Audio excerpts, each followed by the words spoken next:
I reached into my winter coat, a sleeve I haven't touched in a year, and felt a crinkle against my palm.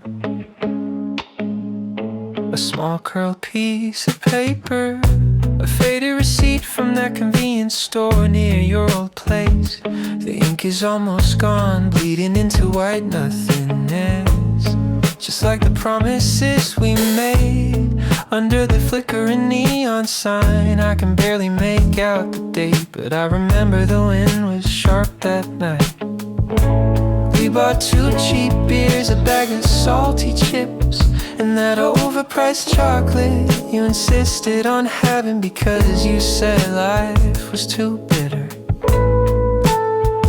Now the ink has vanished, leaving me with a blank slip of paper that feels heavier than it should.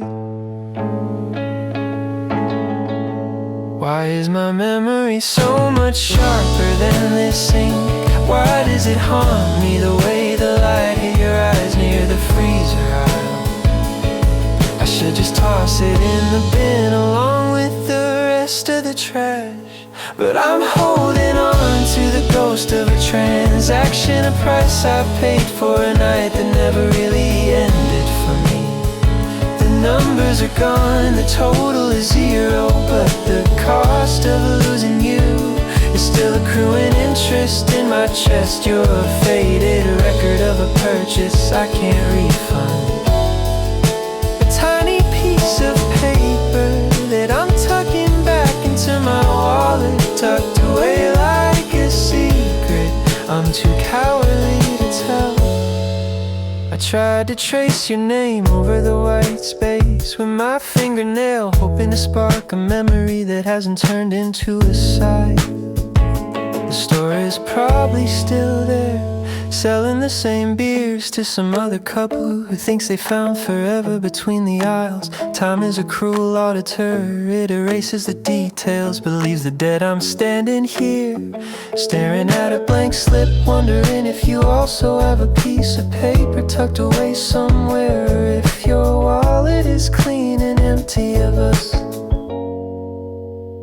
Expired, void, no longer valid for exchange. That's what it says, or what it would say if the letters hadn't run away. I persist in keeping this trash, this sacred garbage of a life we once shared. Faded ink, blank page, I'm still waiting for a change that's never coming. Faded ink, blank page, I'm still waiting for a change that's never coming. Faded ink, blank page.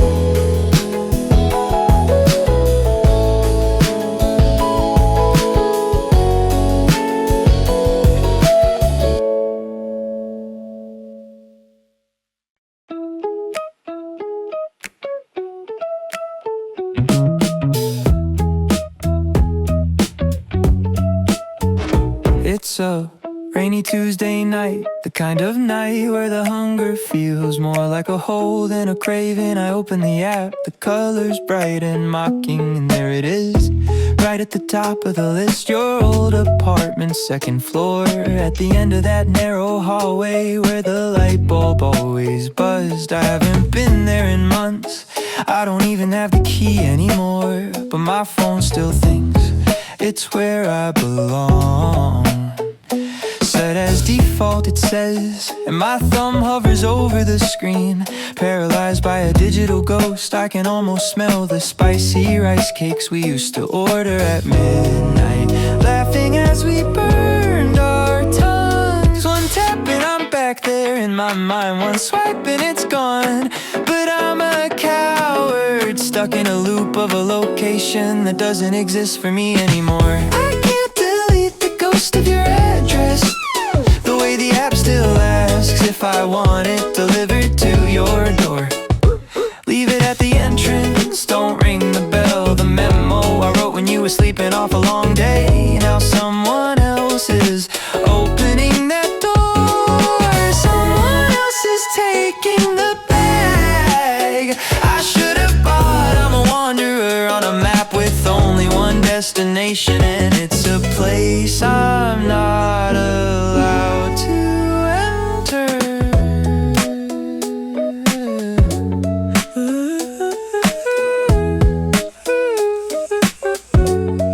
I wonder if the delivery guy remembers me, or if I'm just another faceless order in a sea of hungry souls. I ended up ordering to my own place, a lonely meal for one, but the taste is all wrong because it's not shared. Every time I see that street name, my heart takes a detour. It's a pathetic kind of haunting, a GPS glitch that leads me straight to a heartbreak. I should just reset the settings, wipe the cache and start over, but I'm afraid that if I delete the address, I'll lose the way back to who I was with you. Log out, shut down, but the memory keeps logging back in. The notification tells me your order is arriving, but it's just more silence packaged in a plastic bag.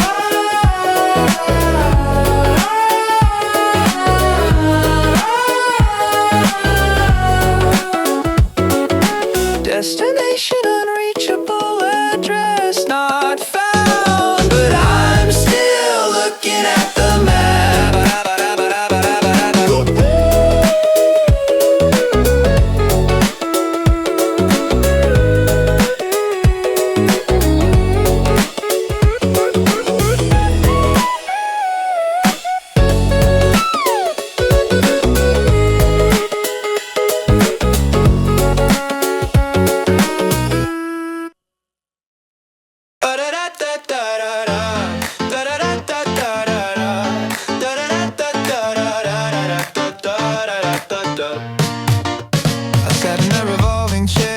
Blinking hard at the wire wall, while the optometrist moved those cold lenses back and forth. 1 or 2, 3 or 4, but the numbers keep dancing away like ghosts. He says I need a higher prescription, a stronger glass to catch the world that's slipping away. It's funny, I've been holding my phone further away lately, trying to find a sweet spot where your old photos don't look like watercolor paintings. I used to see everything so clearly, your smile, our future, the tiny cracks in the sidewalk. Now I can't even read the expression on your face when you're standing right in front of me. It's getting older, just a slow process of losing focus on the things that hurt the most. Everything near is a smudge of gray, while the distant past is sharp as a blade. I'm squinting at the present, trying to make sense of a reality that won't sit still.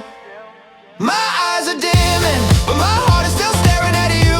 I can't see the tears on your cheeks or the relief in your eyes when you walked away. I'll upgrade the lenses, I'll clear the view, but no matter how sharp the world gets, your heart is still a mystery I can't solve. The focus is gone, the lines are blurred, and I'm just a man with a new pair of glasses, still looking for a version of us that isn't broken.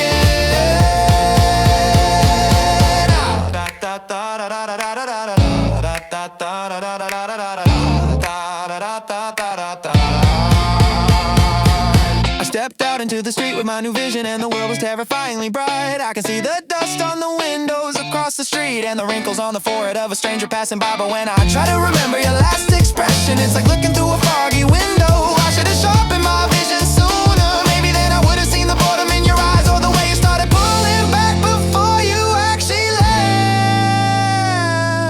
left. It's a pathetic excuse, I know. It wasn't my eyes that failed, it was my heart that got lazy. The far-off mountains are clear, but the space beside me is just a blur. La, la, da, da, da, da, da, da, da, da, da, da, da.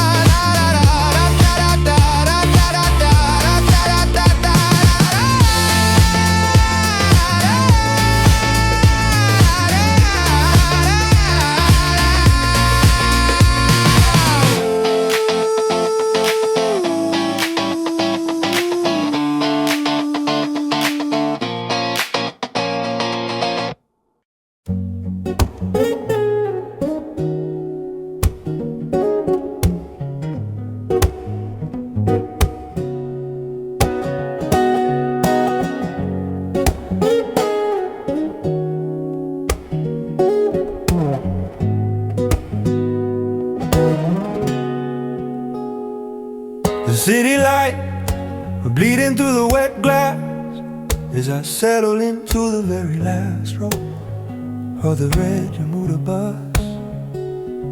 My stop passed 10 minutes ago. I heard the automated voice call it out, but I stayed glued to this final seat. I don't wanna go home to that silence yet, or the half-eaten dinner waiting in the fridge. I just wanna see where this road ends, where the bus goes when the driver finally turns off the lights. The passengers are thinning out, just a few tired souls staring at their phones, and I'm just a middle-aged man hiding from a life that feels like a suit that's 2 sizes too small. The bills are on the table, the deadlines are breathing down my neck, but tonight I'm an anonymous traveler on a one-way trip to nowhere. Let's go all the way to the last stop, to the terminal, and no one knows my name. I'm not lost, I'm just hiding in plain sight, a coward in a business jacket seeking a moment of peace. The world wants me to be a father, a boss, a son, but here in the back of the bus, I'm just a shadow watching the night go by. I'll have to turn back eventually, I know, but for now, the vibration of the engine is the only thing keeping me steady. I remember being 20 and thinking the terminal was the start of a grand adventure. Now it just looks like a dark parking lot where the night comes to die. I see a kid in the front row, probably dreaming of big things, and I wanna tell him to hold on to that feeling before the routine starts to eat him alive. My bag is full of papers that don't matter, and my head is full of words I'll never say. The bus lurches forward, and I feel the weight of every year I've spent running on this same track. This is the terminal, everyone must disembark. I guess it's time to face the walk back.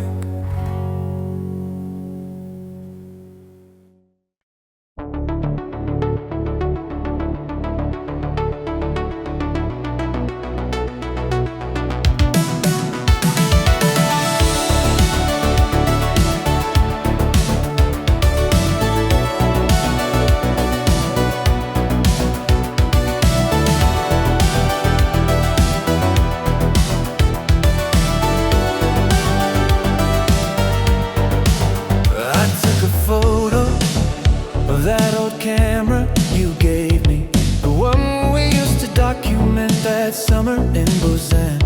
Then the orange lamp we picked out together for that tiny apartment, used but works perfectly. I wrote, my fingers trembling as I hit post. My inbox is buzzing with people asking for a discount. Can you do it for half? Can you drop the price? And I find myself typing back with a cold, sharp bitterness. Price is firm, no negotiation. It's not about the money, it's not about the $100. It's about the fact that I'm selling my youth for spare change, and I'll be damned if I let you haggle over my heartbreak. Every photo I upload is a punch to the gut, a dusty record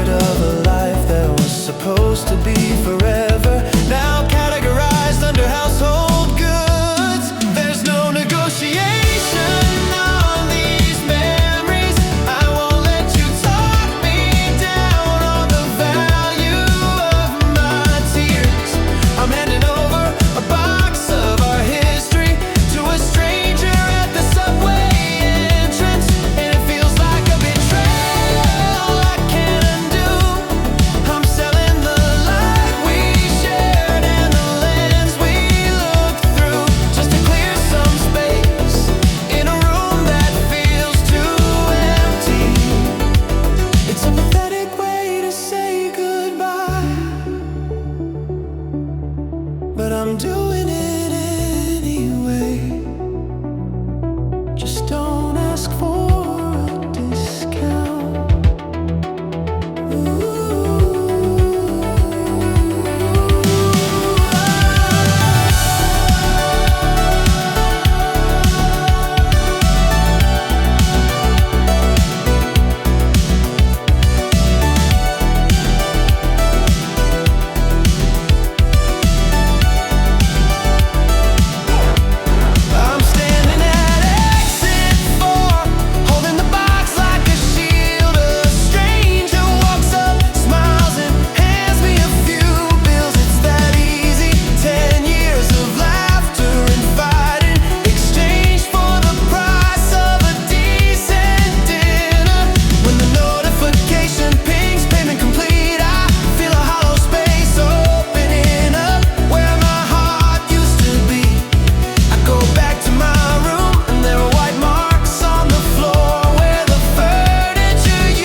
The impression is still there, deep and permanent.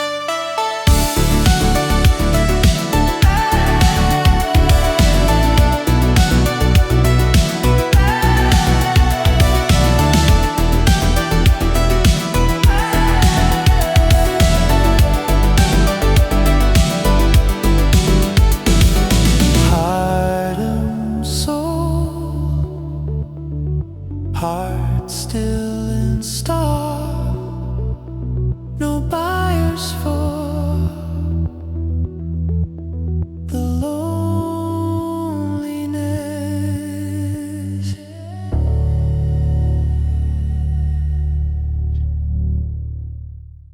Yeah. In a smoky barbecue joint near the station, I'm looking at faces I haven't seen in 20 years. We're all loaded up, so around her, our jawlines buried under the weight of mortgages and late night office snacks. Hey, you've changed, we laugh, patting each other's bellies, but underneath the jokes, there's a quiet recognition of the toll the years have taken. We loosen our ties and order another round of soju, talking about the girls we used to love and the dreams we used to have before we became these tired, heavy versions of ourselves. We were lean and hungry once, ready to take on the world. Now we're just hungry for a bittersweet and a weekend without an alarm. It's not just the weight on the scale, it's the weight of the promises we couldn't keep. We've grown fat on responsibilities and the fear of failing our families. We look in the mirror and see our fathers looking back, realizing we become the very people we promised we'd never be. But tonight,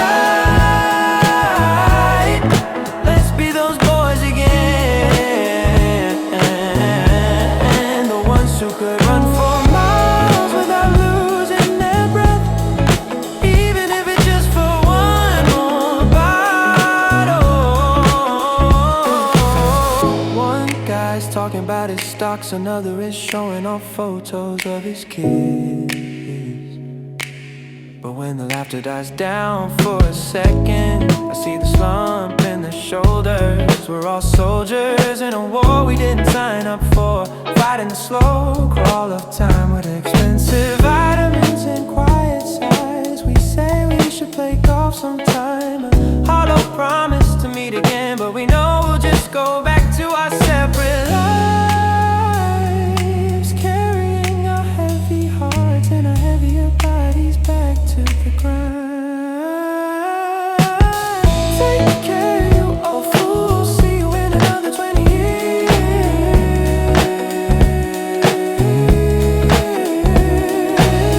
Take care, you old fool, see you in another 20 years.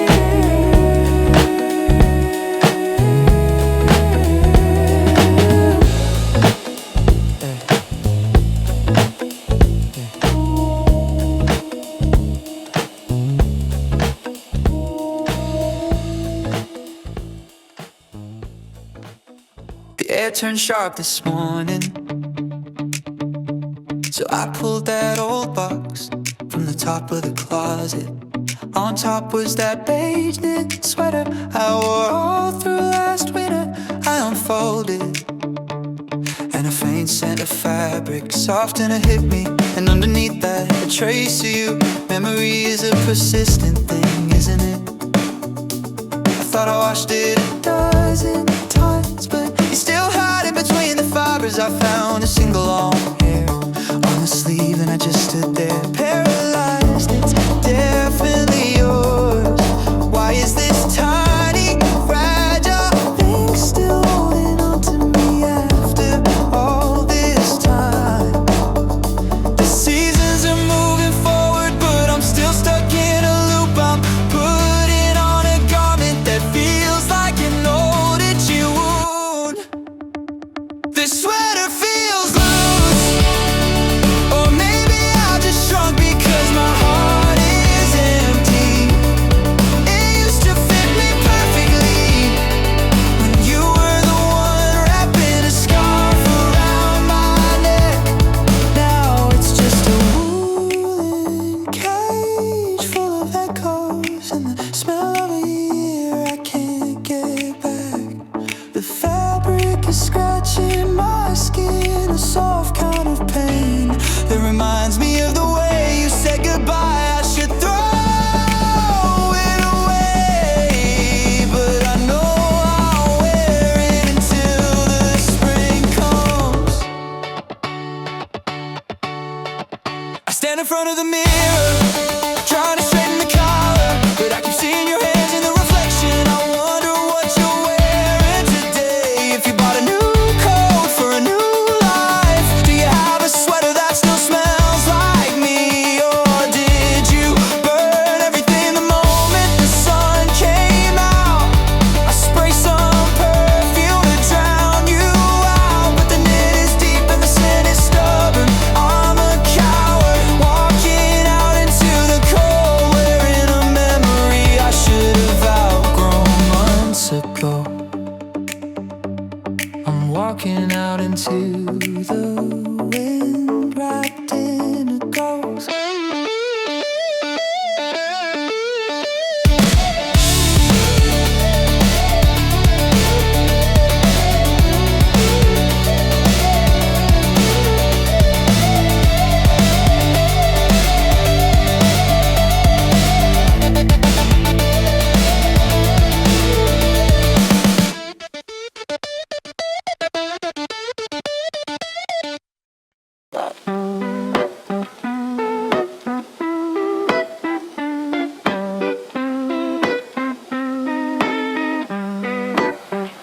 I opened the app just to kill some time, and there it was, the very first recommendation. A video you might like, a collection of those stupid golden retriever clips we used to watch until 2 a.m. The AI is so honest, so blissfully ignorant of our breakup. It still thinks we're a we, still remembers the data points of our shared laughter. It shows me that indie band we saw in that basement club, and the travel vlog for the Jeju trip we never took. I wanna hit not interested, but my finger freezes if I click that button. I'm telling the machine that you're gone, and I'm not ready for the internet to know that yet.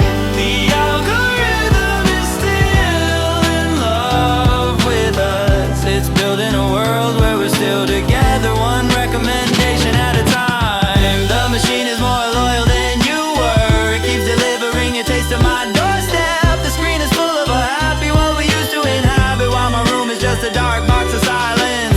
I'm scrolling through a list of what ifs and used to be's, wondering if your feed is haunted by my favorite movies too. It's a perfect digital haunting, a glitch in the code that keeps my heart from logging out. Should I delete my history, wipe the cache and start fresh? If I reset everything, will my mind follow suit? But I find myself clicking on that channel you love, looking for your shadow in the comment section. It's a desperate kind of tracking, a way to be near you without actually speaking. The more the technology advances, the harder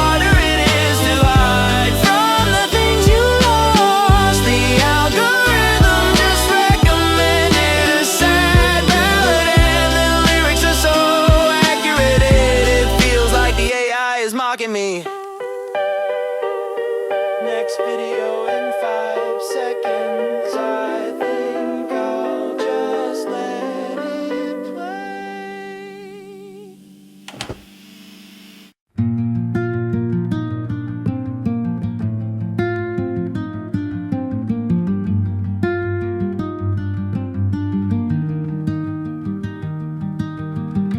I decided to change the layout of the room today, thinking that if I moved the bed I could finally sleep.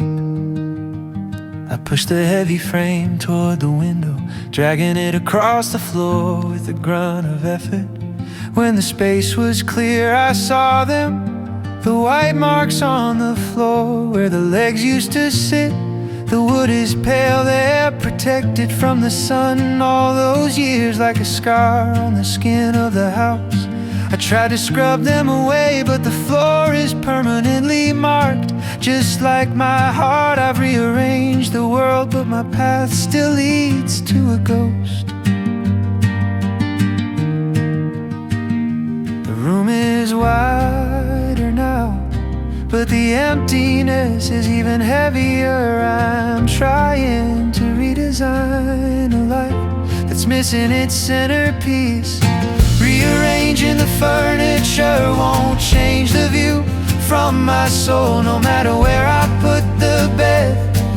The moonlight still feels cold without you. I've hidden the nail where our photo used to hang, but the hole in the wall is still there, staring back at me. I'm playing house in a museum of a dead relationship, trying to decorate the silence with new curtains and a different angle. I found a tiny earring under the dresser when I moved it, a silver stud I thought was lost forever. I should throw it in the trash, I really should, but I tucked it into the top drawer instead. I'm a coward rearranging the room just to find a reason to touch the things you left behind. The layout is different, the flow is new, but I still reach out for your hand in the middle of the night, forgetting that I moved the bed 3 feet to the left.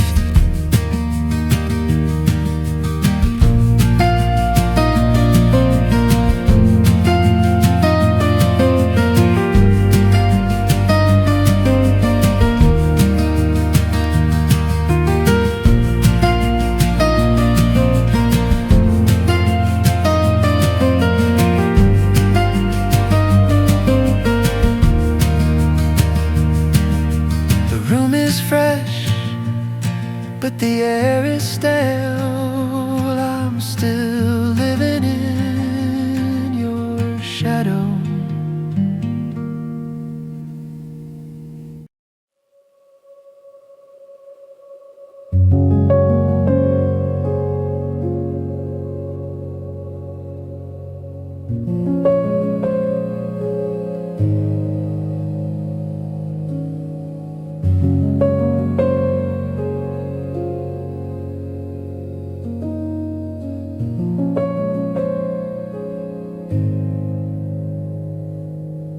I've been sitting here in the apartment parking lot for 20 minutes, the engine humming a low, steady tune. The radio is playing some nameless jazz, and the dashboard lights are the only things keeping me company. I can see the light in my kitchen window upstairs, and I know my dinner is getting cold on the table, but I can't bring myself to turn the key. Once I step out of this car, I have to be the husband, the father, the man with the answers.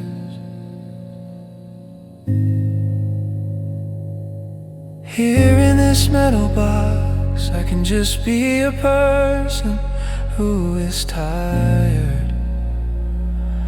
It's a quiet kind of cowardice, a 10-minute escape from a life I built but can't always carry.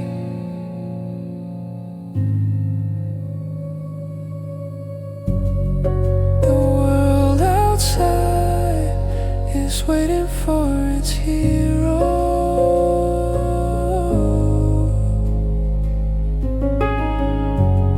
but the man inside is just looking for a bit of silence. I can't turn off the engine because the vibration feels like the only thing keeping me alive. This car is the only place where no one needs anything from me, where the only thing I have to do is breathe. The world is full of weight and expectation, but here in the dark I'm just an idling heart in a quiet parking lot. I'll go upstairs eventually, I'll play the part, but just for 5 more minutes, let me stay in this warm mechanical embrace.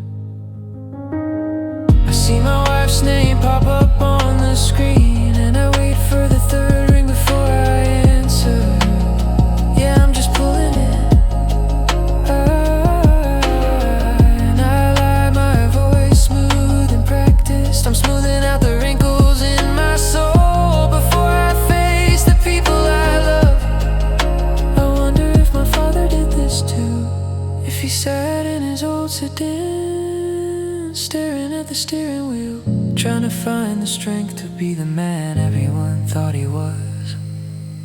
The gas gauge is dipping, but my energy is already on empty.